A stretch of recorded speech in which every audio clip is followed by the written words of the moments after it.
Of course. Thank you. You do. Thank you. Of course. Well, thank you, sir. Sure. Thank you. Thank you, sir. Hey. Hi. How you doing? Good to see you. You too. Appreciate it being here, sir. You got it.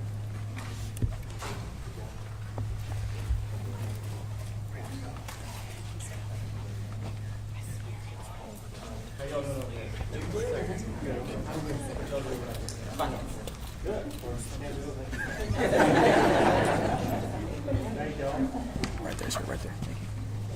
Hey, Mary.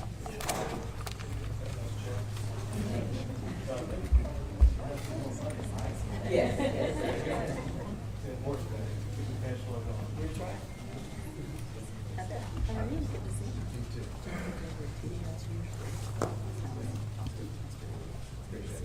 You too. Thanks. Thank you. Yeah, so welcome in. Good to be back. Welcome. Hey. See you. How are you?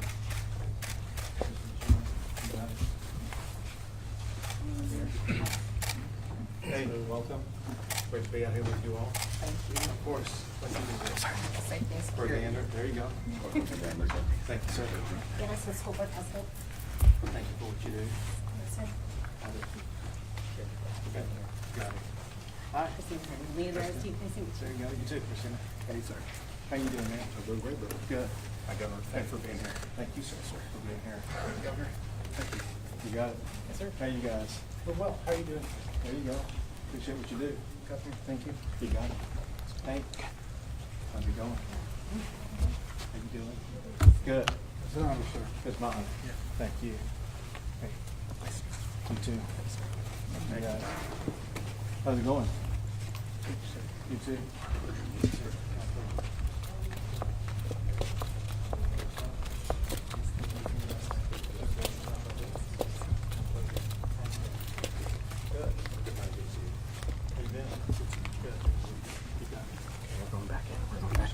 You doing all right?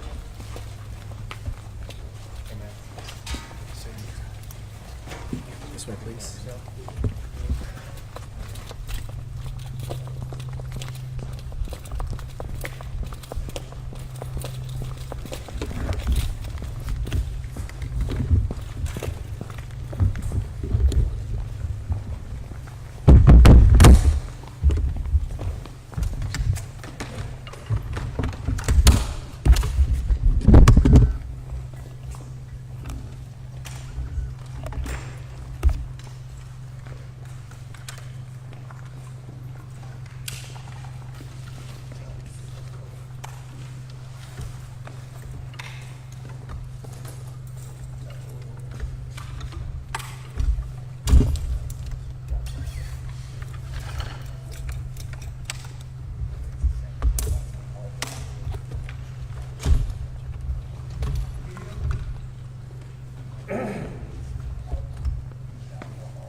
Mic check, mic check, mic check, mic check, mic check, mic check, and mic check. All good? Good.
check, my check.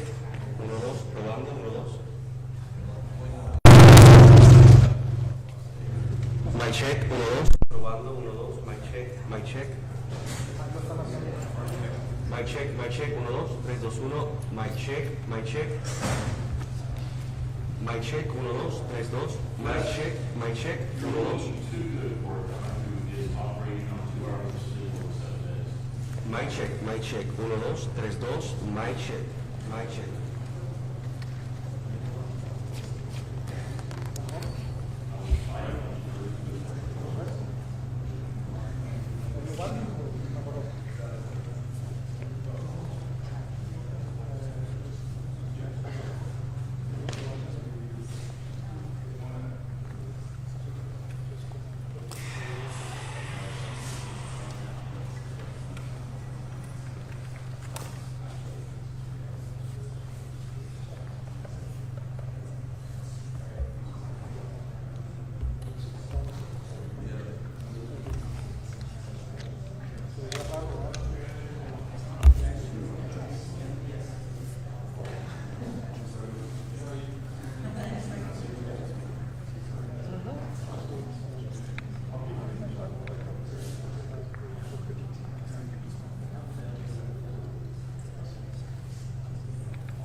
Just so you guys can plan accordingly.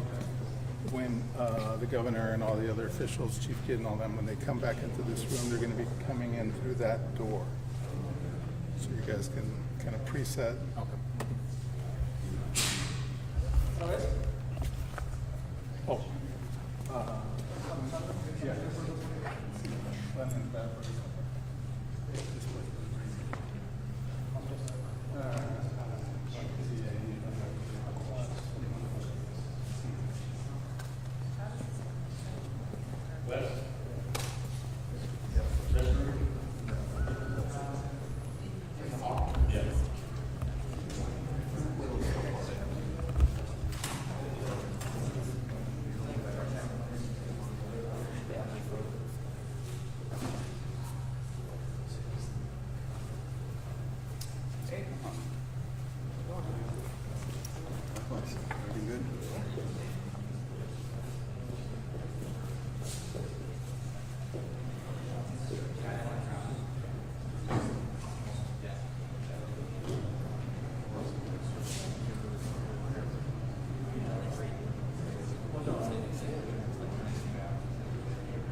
Mic check, 1, 2. Mic check, 1, 2. Who needs the mic check? You need it. That's good? Mic check, 1, 2. Mic check, 1, 2. Mic check, mic check, mic check. Mic check, 1, 2. Mic check. Mic check, 1, 2. Mic check. All right. Cool.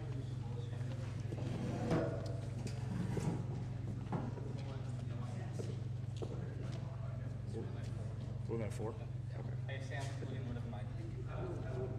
Which side is easier to get rid of? This side.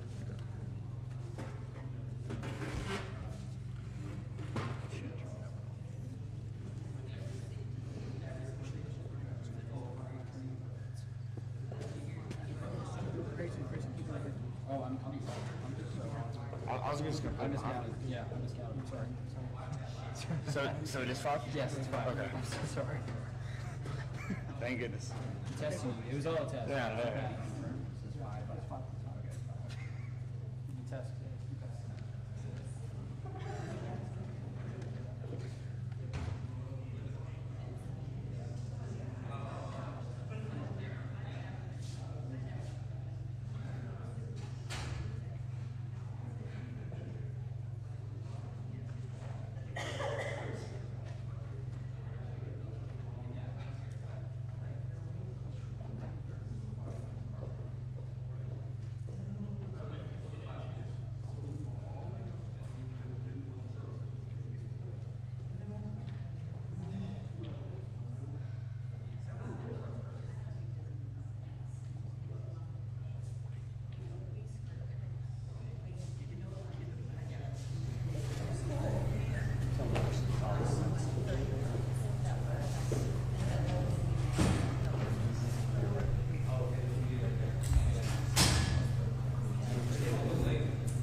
y'all get a mic check already?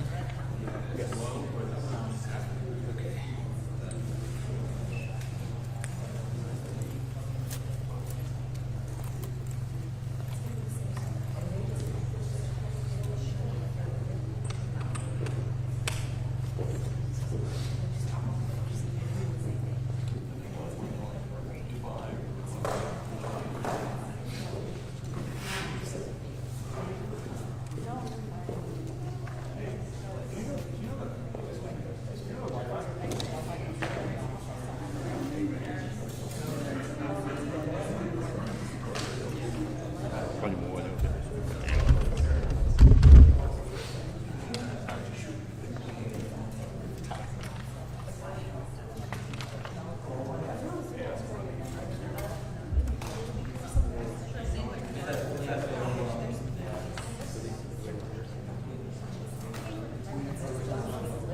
didn't realize I was just doing this.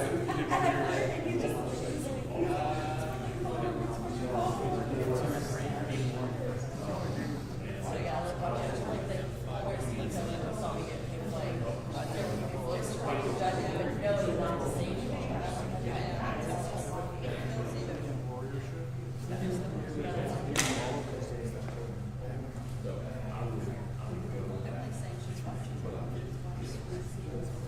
Easy.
It was entertaining. It was a break. It was entertaining. At one, we saw that. That was very good. Yeah. It so there's the whole James with the James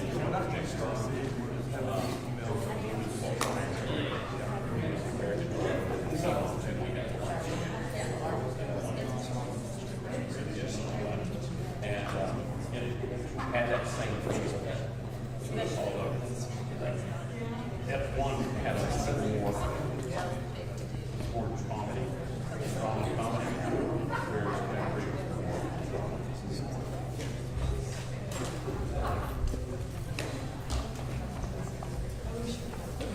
go guys.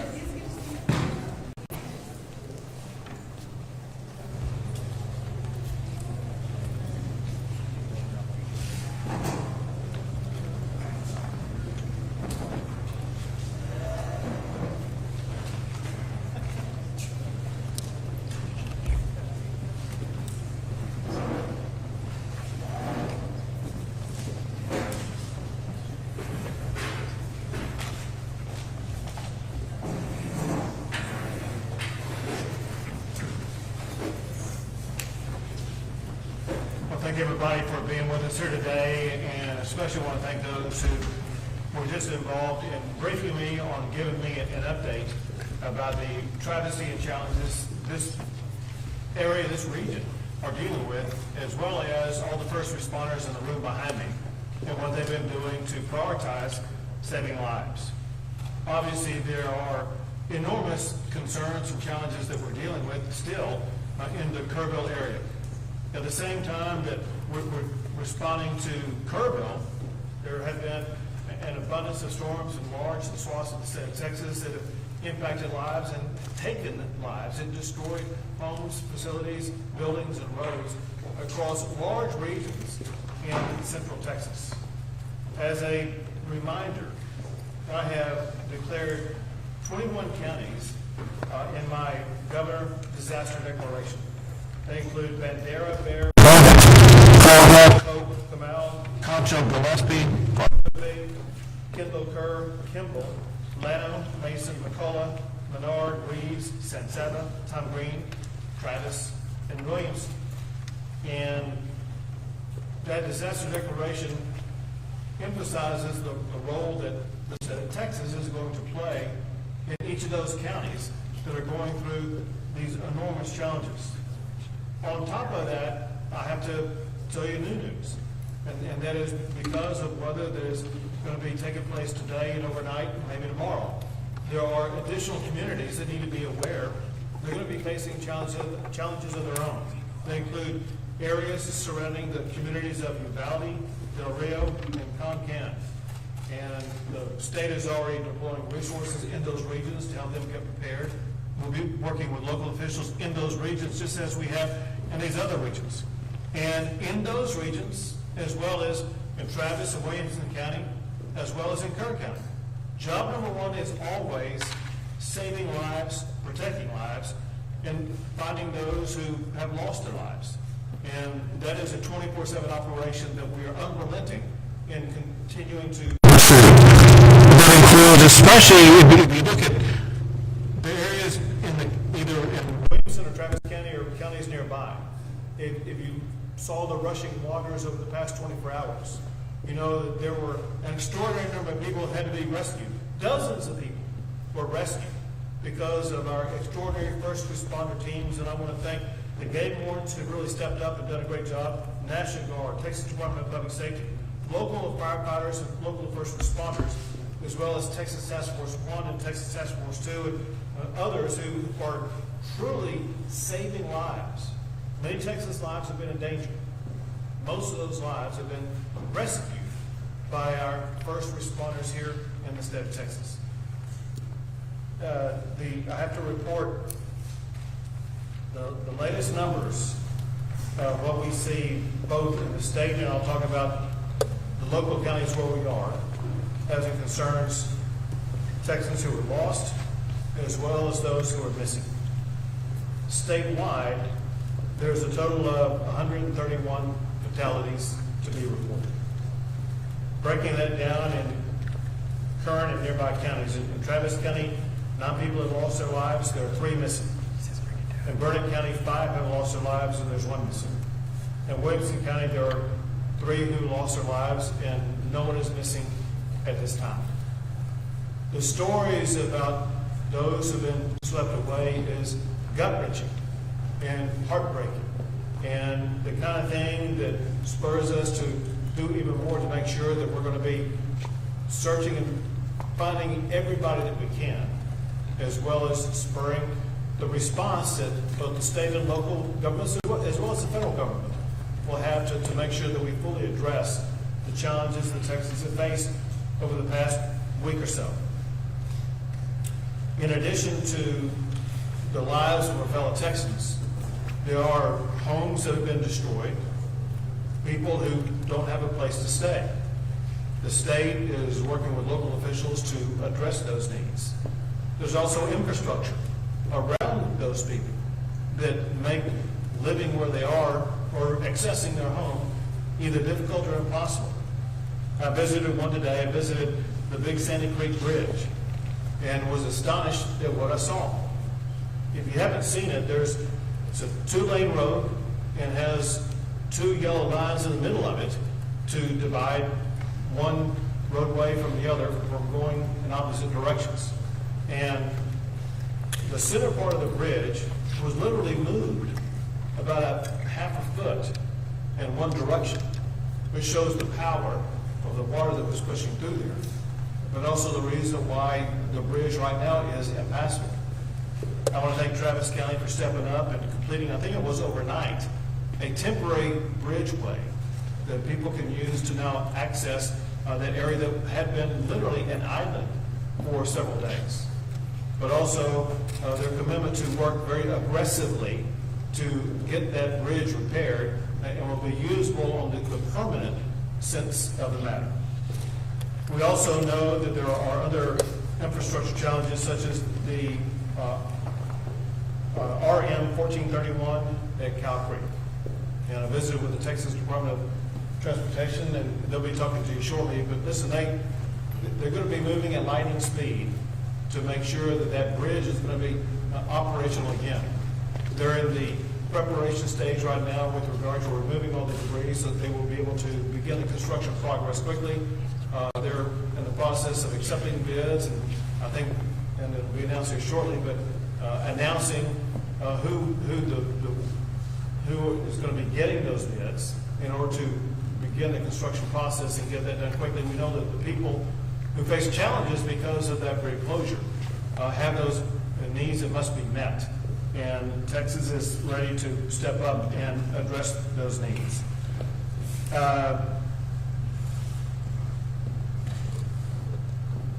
Let me just add this. All of America has their eyes on what's going on in Texas. And Americans are praying, caring for, and helping our state so much. It's just unbelievable. But quite literally, half of the states of the United States are providing resources to help Texans either deal with those who are missing, help rebuild, whatever the need is. And I want to read off the states, the 25 states that are assisting Texas right now: Alabama, Arizona, Arkansas, California, Connecticut, Florida, Illinois, Indiana, Kansas, Louisiana, Maine, Michigan, Minnesota, Nebraska, New Jersey, New York, North Carolina, North Dakota, Ohio, Oklahoma, Oregon, South Carolina, Tennessee, Virginia, and Wisconsin. You can see one thing that's quite obvious, and that is, it doesn't matter if they're a red state or a blue state. They are fellow Americans, and when times get tough, Americans come together. That is even more true as it concerns Texas. This has been an extraordinarily challenging time, if not the most extraordinarily challenging time that Texans have faced. And in typical Texas fashion, Texans have united, come together. And as I was visiting the Big Sandy Creek Bridge area, there was a young man who lived in what had been a marooned area. And he said, you know, at times like this, we are community. And everybody comes together and supports each other. And that's exactly what I see across the entire state. I'm proud of our fellow Texans, proud of our fellow Americans, for the way they've all leaned into this to ensure that we as a state, we as a people, are going to be able to respond to this and deal with this as rapidly as possible. Now I want to turn things over to Director Williams with the Texas Department of Transportation. Thank you, Governor. As you mentioned, our efforts here in the Central Texas area now are primarily focused on the rebuilding of the bridge at Cow Creek at RM 1431. Throughout this event, for the past few weeks, we've been supporting the efforts to repair and replace roads that have been damaged in Williamson and Travis County, Vernon counties. The one remaining section that we're focused on is the bridge at Cow Creek. On the Monday after the bridge washed out on a Saturday morning, we had contractors in place with heavy equipment that were beginning the work of removing the debris from that bridge that was completely destroyed. And so that process is continuing as we speak.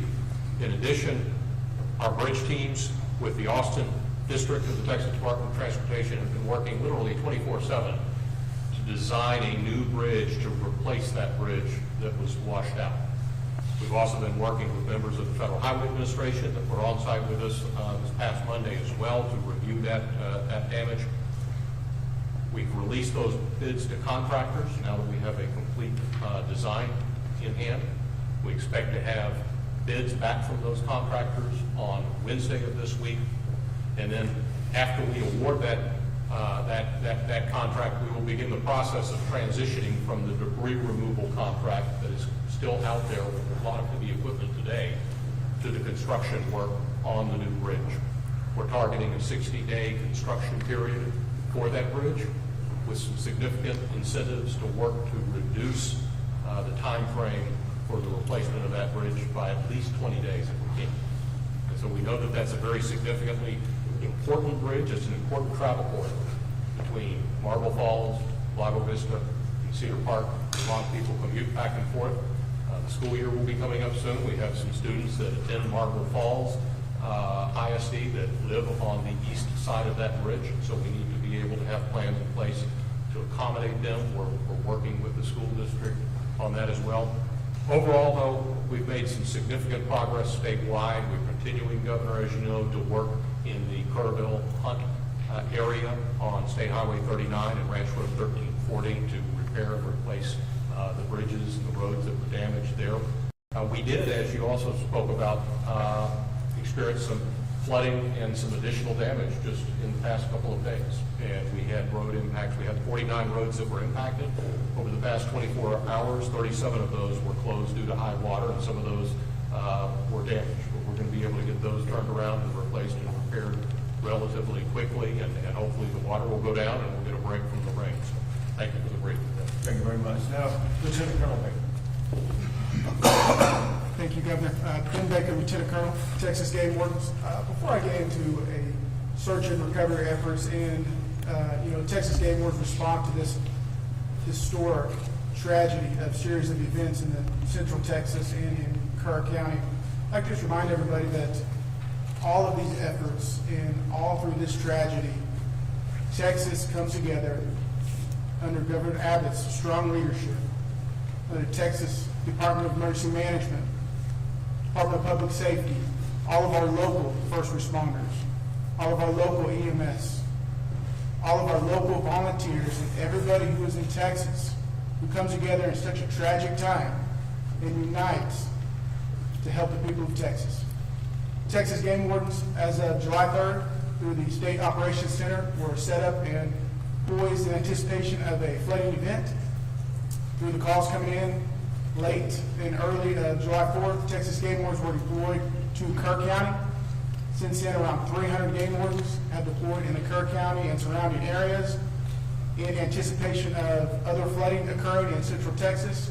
We were able to strategically stage through the Texas Division of Emergency Management several swiftwater assets in Central Texas out of the Kerr County area, just in case this flooding grew a little more widespread. Unfortunately, it did grow a little more widespread, and we started conducting rescue operations not only through our swiftwater technicians, but our aviation, multiple canine searches, and through our drone team. Through those, we were able to successfully rescue several individuals and multiple evacuations. We currently have, through Texas Task Force 1, wardens embedded in multiple search groups, searching Cow and Sandy Creek, looking for the remaining victims of this terrible tragedy. We've also got our canine detection teams in deployment with these search and rescue teams, and our aviation still embedded in these. We remain dedicated to Texas. We remain dedicated to the people of the state of Texas, and Texas Game Wardens remain dedicated and ready on standby, Governor.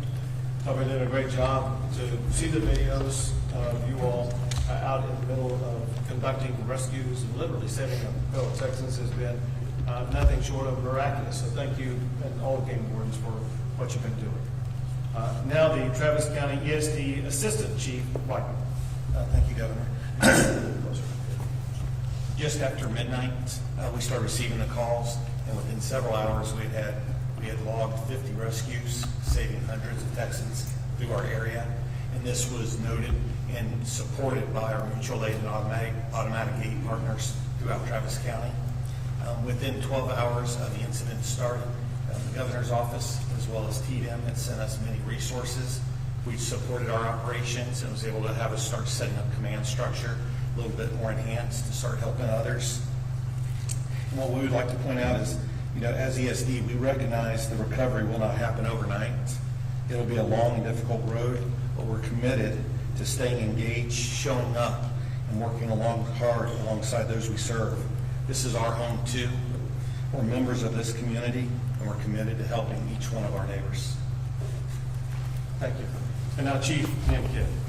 Thank you, Governor. And listen, I want to thank you all in the press for helping us get this message out. Life safety remains our #1 priority. As such, as we've talked about additional rains coming into the state, we have pre-positioned swiftwater rescue assets, as the Governor mentioned, around Uvalde, around Del Rio, and around Concan. Help us get that message down to those folks. Turn around, don't drown. Don't drive through a low water crossing if you can't see the road in front of you. And if you were in a low-lying area, please plan on moving to higher ground once the rain starts to come. Another thing I need you to remember is it does not have to be raining where you are in order for you to be impacted by flooding. Second, the Governor mentioned the 21 counties in his declaration. We have 6 counties right now that are in the federal declaration for individual assistance. Those counties are Burnett, Kerr, San Saba, Tom Green, Travis, and Williamson for individual assistance. We have Disaster Recovery Center open in Kerr County right now, and you will be hearing from your local partners here, many of those standing behind us, about the disaster recovery centers that will be opening in Travis and Williamson counties very soon. On the public assistance side, this is the money that goes to the local governments to help with emergency response cost and debris and repairing. You have 10 counties that are under the President's disaster declaration. Those are Burnett, Kendall, Kerr, Kimball, Llano, Mason, McCullough, Menard, San Saba, and Tom Green. Both Travis and Williamson counties are, it appears to us they have met their threshold. We're working with them to get the documentation to FEMA. We expect those to be turned on very soon. I want to let you know we have over 2,300 state employees working under the Governor's direction to support our local government partners. But a number that continues to blow me away is the over 13,000 volunteers just coming out to help anywhere they can. We are grateful for the volunteers, but I need help getting the message to the volunteers also. In each of these communities, we will be establishing volunteer reception centers. The idea is for you volunteers to go to those sites so that we can match up your capabilities and skills with the needs of the community. We also want to be able to communicate with you. Up in Kerr County, on the Guadalupe River, we've had a tactical pause for a day and a half now because of the rain and the waters that are coming down that river. We cannot afford to have people in the water and right next to the water that are not swiftwater rescue trained and capable of at least saving themselves from being near that water because of the amount of rainfall that we're getting. Please help us communicate with the volunteers. Thank the volunteer that's out there if you see them helping. Do everything you can to make sure they understand the message, and we will continue to work together to support our partners.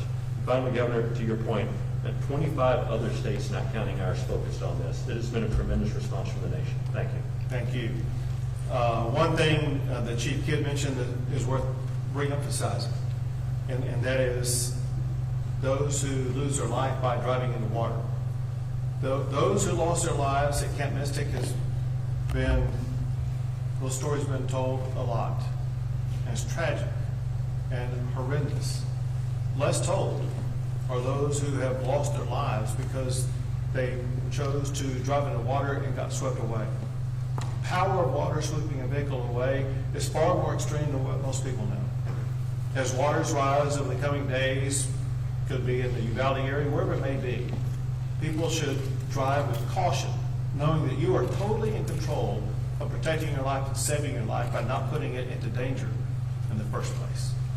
We'll take a few questions. Governor, for those that are still missing, could you give us some insight into how long it can take from when the moment a victim is found to when they become identified, family notified, to how long it might take for the state then to update the number of those missing? Sure. First, I will tell you this, because I did not share this with you earlier. I didn't mention those who were missing in the greater Kerrville area, which is 97 reported as of now. Let me first tell you an issue about those who are missing, then I'm going to answer your question. So everybody who is at a camp, everybody who is at a hotel and places like that, they've been identified. Those who are missing on this list, most of them, were more difficult to identify because there was no record of them logging in anywhere. And it was through information provided by a friend, a family member, co-worker, whatever the case may be, that they haven't been found.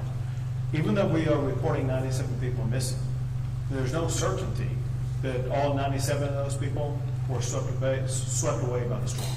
That point aside, to more specifically answer your question, and that is, the goal obviously is to continue to find those who are alive. For those who have passed away, it's so important to closure for their families that we find them and identify them.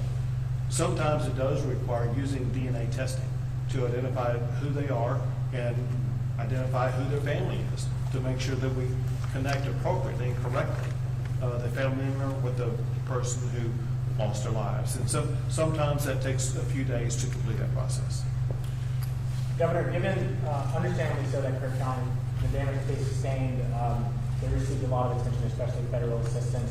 But what about here in Travis County? They were added late kind of to that declaration. What was that process like to try to get them added to be able to receive federal assistance? Sure. So it is truly a mathematical construct that Chief Kidd has mastered. I'm going to have him answer that question in general, but also for Travis County. So great question, and thank you for that. Two parts to it. One is the governor's declaration. There was no delay in getting these counties on the governor's declaration once we knew that they were in the target area. That's part one. Part two is the individual assistance for both of these counties, which is the money that goes and is made available to homeowners and renters, is already turned on in these counties as well. What we're working through right now is the public assistance, and that is a mathematical equation, as the governor said, based on the population of a county and the amount of damage that FEMA can certify in that county. The less populated counties have a much smaller threshold, $500,000, $600,000, versus millions of dollars for these two populated counties. I am confident both counties have met their threshold, and I would bet by today or tomorrow we get answers back on these counties. I also want to say that does not delay any of the work that's going on. Waiting for those federal declarations to come in does not slow down rescue, does not slow down search, does not slow down additional law enforcement or additional fire protection or emergency medical services, nor has it been slowing down the debris removal, getting roads and driveways opened up. So don't mix the declaration with the response, please. Thank you for the question. Governor, have you seen any backlog at medical examiners' offices? And if so, is there any work being done to sort of ease the burden on folks?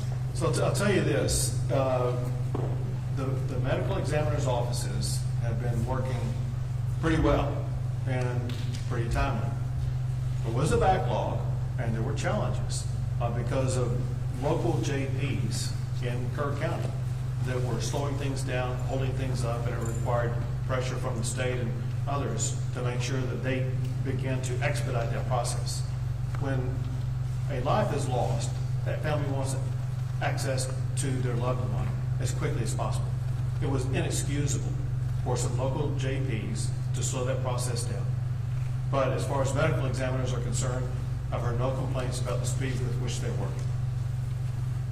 Governor, you're in the Big Sandy Creek meeting and talking to people that are, a lot of them are frustrated. They, of course, wanted help to come the day before. What was the feel that you got in talking to those people, and did you feel that they heard you, and did you hear them? So I met with, I don't know how many people, more than a dozen. And the first impression and the strongest impression I got was one of gratitude. They were happy that we were there, happy with everything we were doing. They were grateful for the temporary bridge that had been built. The other way to describe it is unity. They were unified. It was those people who lived there.